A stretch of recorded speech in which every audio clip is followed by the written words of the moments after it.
Hello and welcome to our YouTube channel जिसका नाम है खड़ूस मास्टर। अभी तक हम पढ़ चुके हैं मौर्य शासन और मौर्य शासन में आज हम पढ़ने वाले हैं सम्राट अशोक के बारे में। सम्राट अशोक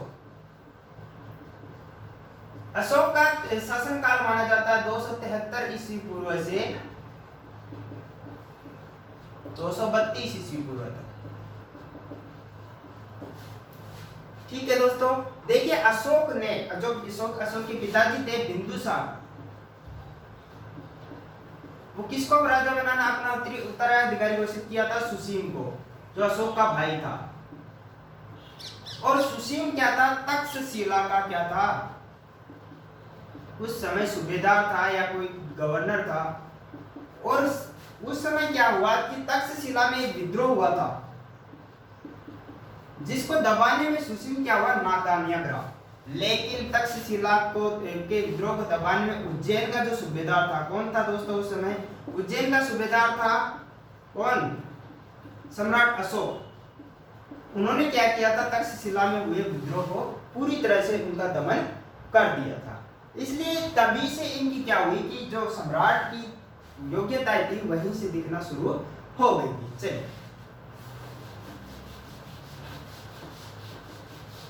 चलिए अब देखिए इसका राज्यारोहण,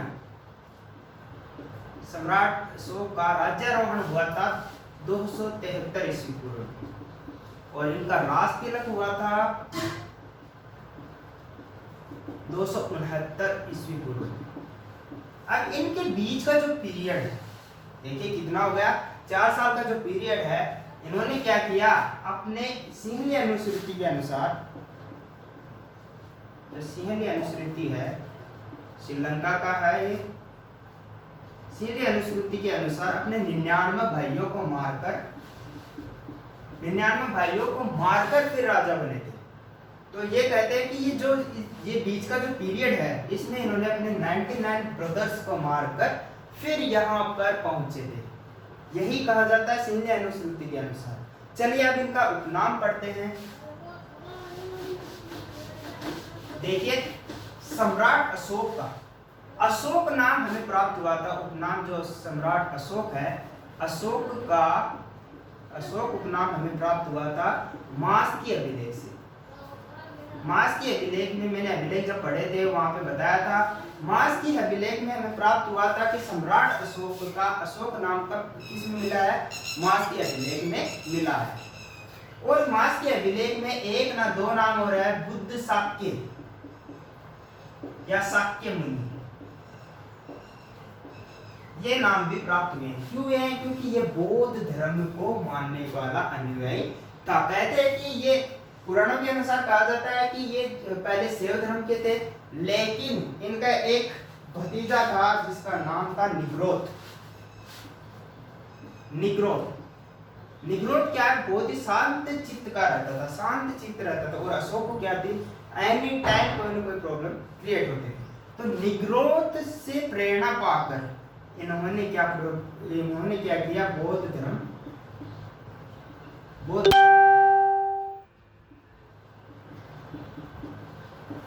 अशोक निग्रोध का गुरु था। क्योंकि जब इसको पूछा गया तो ये किसके पास गया? उपगुप्त के पास, और उपगुप्त ने इसको शिक्षा दीक्षा प्रदान की थी। उपगुप्त ने पूरी प्रेरणा प्रदान की थी। चलिए अब इसका दूसरा उपनाम है देवानामतीय।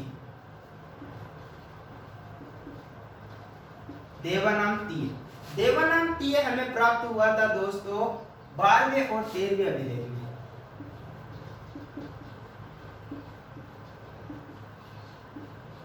ये नाम प्राप्त हुआ था देवानामतीय 12वें और 13वें अभिलेख में। ये ज्यादा इंपॉर्टेंट है। और प्रियदर्शी हमें प्राप्त हुआ था बाबरू के अभिलेख में। बाबरू जो विराटनगर में है, मैंने पढ़ाया था अभिलेख में, देख लीजिएगा दोस्तों। बाबरू के अभिलेख में हमें प्राप्त हुआ था क्या? और एक और नाम मिला था बाबरू के अभिलेख में,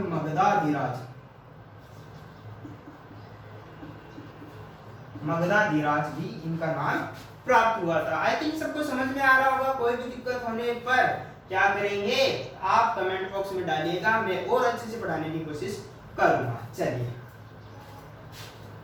अब देखिए एक और नाम है चंड अशोक। चंड अशोक। चंड अशोक हमें प्राप्त हुआ था बौद्ध होने से पूर्व, यानी कि कलिंग के युद्ध के से पहले इन्होंने क्या किया था, ये चंड अशोक का नाम से भी इनको जाना जाता था। दीप वंश और महावंश में इनको चंड अशोक बोला गया है। चंड अशोक इसलिए बोला गया है क्योंकि इन्होंने कुरूपता के कारण 500 स्त्रियों को, कहा जाता है कि 500 स्त्रियों को क्या कर दिया, इन्होंने जिंदा जला दिया था। अब जिंदा जलाने के कारण ये नाम तो आना ही है दोस्तों। तो देखिए ये कहा जाता है कि अशोक ने अपने जीवन काल में 500 स्त्रियों को मतलब उनके कुरूपता के कारण उनको जिंदा जला दिया गया।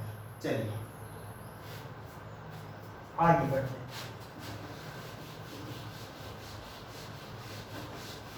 देखिए जो सम्राट अशोक है, इनके जीवन काल में संपूर्ण तरीके से पूरी तरह से प्रगति हुई थी इंडिया की, और सबसे ज्यादा धार्मिक प्रचार और धार्मिक नीति का अत्यंत विस्तार प्रसार हुआ था।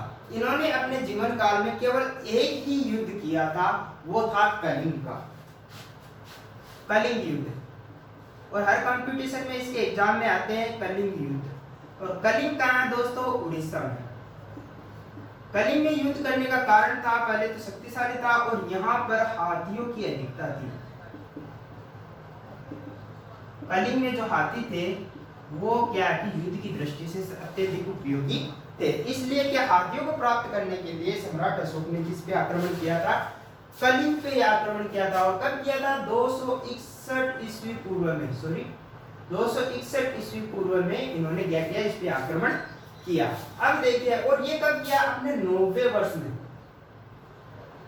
जो अपना राज्यारोहण है या राज्याभिषेक है उसके 90 वर्ष में इन्होंने क्या किया, कलिंग पर आक्रमण किया। तो ये ध्यान में रखने की बात है दोस्तों, राज्याभिषेक के 90 वर्ष में इन्होंने क्या किया, आक्रमण किया। और कलिंग का उस समय राजा था नंदराज। नंदराज ने क्या किया था, याद हो तो दोस्तों, हाथी गुफा का निर्माण भी करवाया था। उस समय राजा था नंदराज, और नंदराज उस समय वहां का किसी भी मौर्य सम्राट ने अभी तक कलिंग पे आक्रमण नहीं किया था, बच के चल रहे थे। लेकिन सम्राट अशोक ने किस पे आक्रमण किया, और ये अशोक का अंतिम युद्ध भी है। यहाँ से इन्होंने धर्म नीति स्टार्ट कर दी थी। और कहा जाता है कि कलिंग के युद्ध में इन्होंने 1 लाख लोगों को मौत के घाट उतार दिए। 1 लाख लोग और 50,000 बंदी बनाया था। 1 लाख लोगों को तो मारा था और 50,000 लोगों को बंदी बनाया था। और यहाँ पे इनका क्या होता है, हृदय परिवर्तन होता है।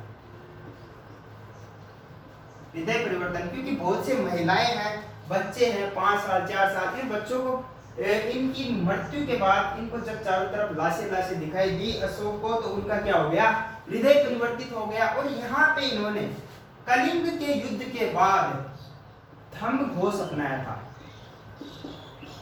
धम्म घोष मतलब भेरी घोष की जगह क्या किया था, धम्म घोष अपनाया था। भेरी घोष क्या है, भेरी घोष मीन्स होता है आक्रमण करके विजय प्राप्त करना, और धम्म घोष होता है कि धर्म के माध्यम से विजय प्राप्त करना।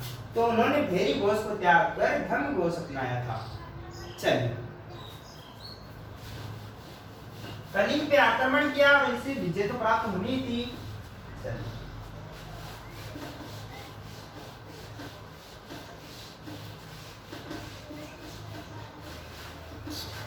अब देखिए, सम्राट अशोक जो है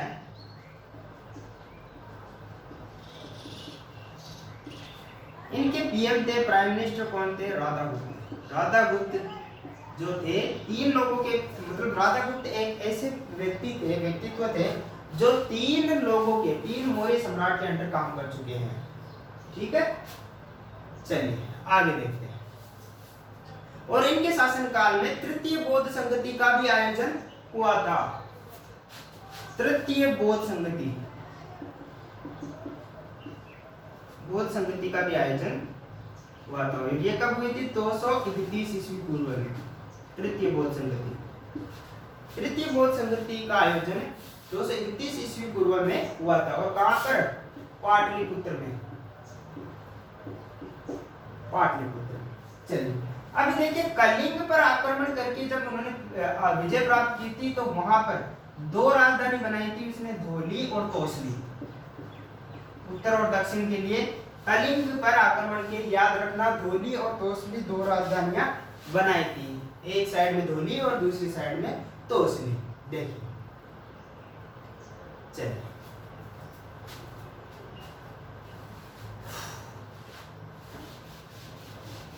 तो ये था अशोक के बारे में। अशोक ने अपने जीवन काल में शिलालेख, अभिलेख, स्तंभ लेख, गुहालेख इत्यादि का निर्माण करवाया था। इनका निर्माण करके अपना कहते इसमें सबसे ज्यादा क्या हुआ था, इनका प्रचार प्रसार हुआ था।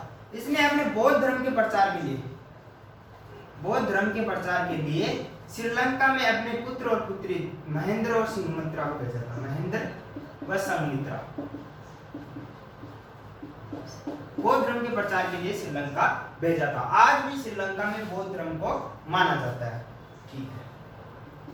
और नेपाल में क्या किया था, वैवाहिक संबंध स्थापित करके वहां पे बौद्ध धर्म का प्रचार प्रसार किया था।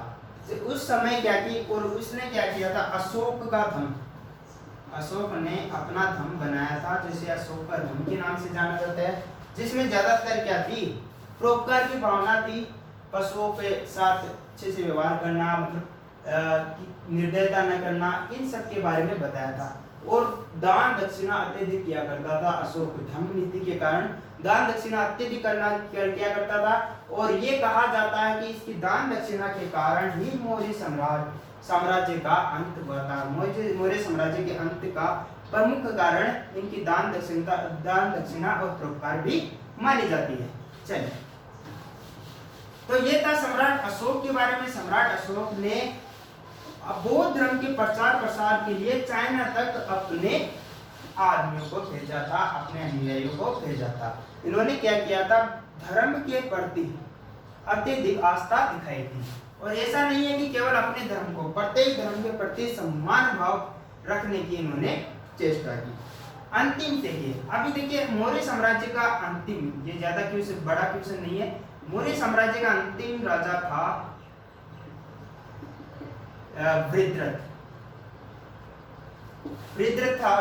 बृहद्रथ था, ठीक है, जो कब 184 ईस्वी पूर्व में 322 से ईस्वी पूर्व से 184 ईस्वी पूर्व में क्या कर दिया गया, इनकी हत्या कर दी गई। किसके द्वारा, इनके सेनापति थे पुष्यमित्र सिंह।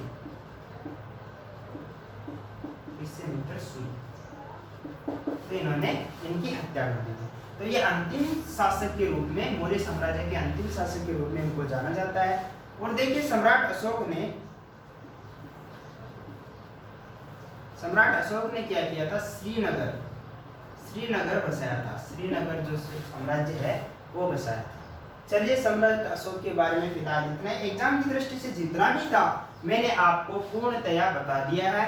और ये जो जितना भी इतना खास मतलब इनका जो शासन है सम्राट अशोक का, बहुत ही ज्यादा महत्वपूर्ण है, बहुत ज्यादा इम्पोर्टेंट है। इनके शासन काल में बहुत ज्यादा प्रगति हुई थी, इसलिए इनको बिल्कुल भी हल्के में लेके ना चले। मौर्य साम्राज्य 184 ईसा पूर्व तक है, उसके बाद में गुप्त साम्राज्य आ जाता है।